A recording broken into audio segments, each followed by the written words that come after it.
Dimir, Kyiv region. The occupation here lasted 35 days. After the armed forces of Ukraine liberated the urban-type settlement from the Russian invaders, they found several torture chambers. Dozens of civilians were held by the occupiers here, on the territory of a window construction plant.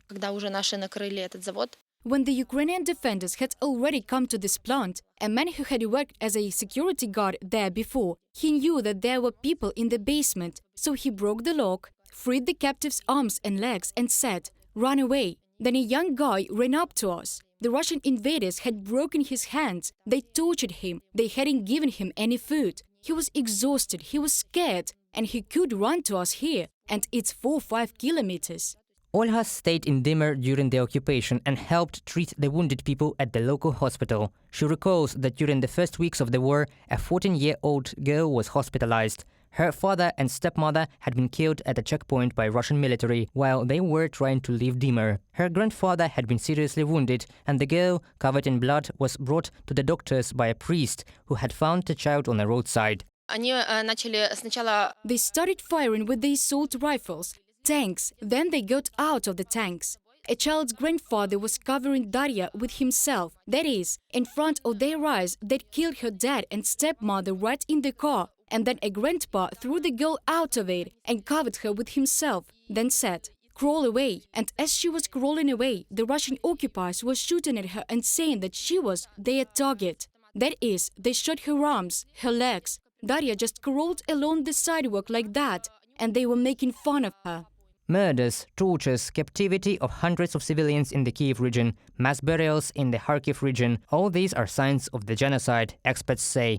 The key difference between a genocide and other crimes is that genocide is committed with a special intent, the so-called genocidal intent. It consists in a desire to destroy partially or completely one of the 4 groups that are protected by the Genocide Convention. These are a racial group, a religious group, a national group, and an ethnic group. If we are talking about Ukrainians and those who have Ukrainian citizenship, this is a national group, as it is defined in the practice of international courts. According to the lawyers, when documenting the crimes of the Russian army in Ukraine, it is important to incriminate them precisely as genocide, in order to refer the cases to the International Criminal Court later. For now, the Ukrainian courts cannot personally judge the top leadership of Russia and the war criminals who have left the territory of Ukraine. Foreign experts help Kyiv to achieve justice in international courts.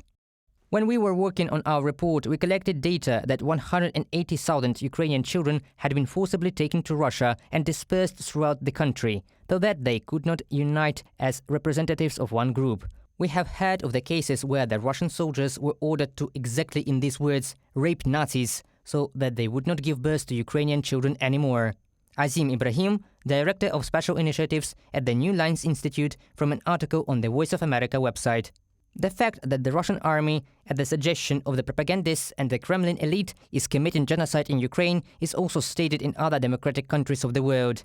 The demand to condemn Russia, in accordance with the Convention on the Prevention and Punishment of the Crime of Genocide, has been put forward both by the European Union and by the parliaments of more than 40 states, including Australia, Great Britain, Germany, Denmark, Spain, Italy, Canada, the Czech Republic, Poland, France, USA and Japan. Reported by Pavlo Stelmach, Larysa Zubenko, UATV News.